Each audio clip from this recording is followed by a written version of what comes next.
46 is the time right now. In the meantime, let's talk sports with Gary Radish. Morning, Gary. Hey, morning, Daria. All right, so Warriors could do it tonight in Game 5 at Denver. Yes, they always say that's the toughest one to close out, the one that sends the other team home.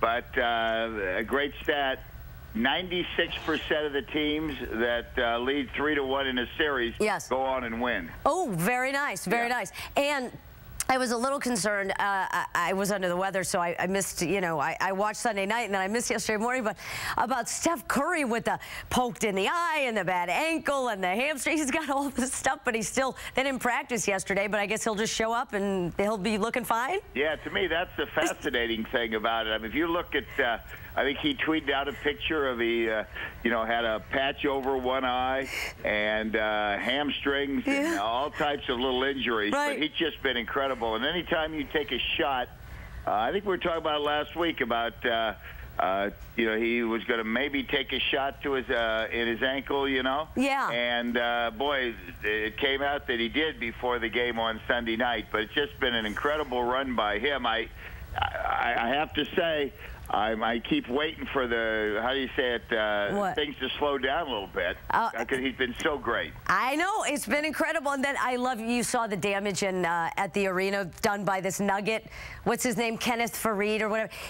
He's got a bad foot to boot, but of course he's so mad that the Nuggets lost that he bashed in, kicked in the wall. Yeah, and what's funny, this brought up a story that back in 2007, Dirk Nowitzki of Dallas threw a garbage can through the wall, and they still have it memorialized, for lack of a better term there. That's very good. You know what I mean? They have the jersey of Nowitzki hung up next to where he threw a garbage can through the wall.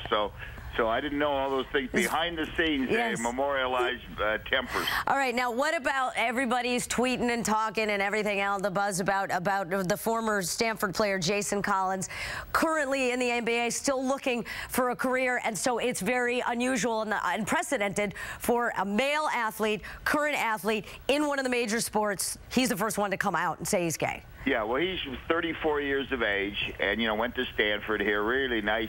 Again, I'm going by. Guys, how long ago would that have been? Like maybe 12 years ago or 13 years ago, and he came up. We had him on the show a bunch of times, and really nice. He got has a twin brother. I'm sure this is great freedom for him and more power to him, but I don't know. I always like to see actions, and that's when people talk about race.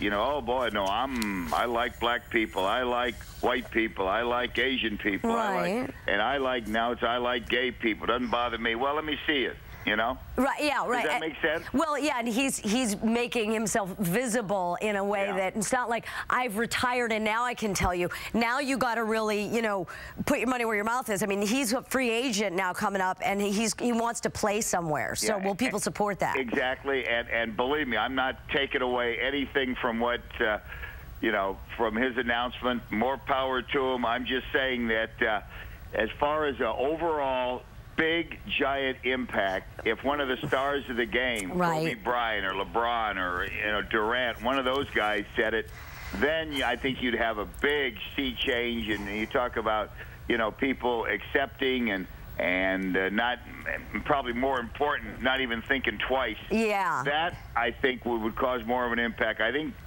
Collins, it's going to come and go, but and certainly a step in the right direction, but I don't think it's going to have this immediate giant impact that it would if one of the stars was in that situation. Yeah, agreed. Michael Jordan took a big step over the weekend.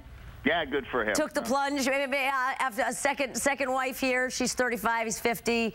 It really looks like it was a class act. I didn't get to go. As I said, I was under the weather. So, Yeah, I think he could afford one. Yeah, boy, he's still got a lot of money left after that divorce. $168 million in the divorce payout, but they say he's still worth $650 million. So is that what it is? They're doing okay. No, good for him. Listen, at that. He's what's he now? You said 50. So you get to a certain point in life, you better have somebody to look at, and all his kids are grown, and hey, as silly as this sounds, everybody gets a little lonely. Hey, and I just want to end with that marathon A's game that didn't end until I was waking up this morning. It was 1:41 in the morning. Is that what it is? Because I have to admit, I hung on until about 1:10, and I'm kicking myself because I saw 18 innings and they won it in 19. You seriously? really hung on that long? Well, no, I usually stay up till about 1. Yeah. Oh, my God. All right, so it was 10-8. They won in the 19th inning. There you go. The thing about those long games, if you win, great. If you lose, oh, my gosh, we wasted all this time. Even Moss, who hit the winning run, said, I'm glad it's over. I love that quote. You know it was too long when the player himself says, I'm glad it's over. Yes, for sure. And they won. All right, we'll see you, Garrett. Okay, young lady. All right, time now at 7:51. Back in a couple minutes.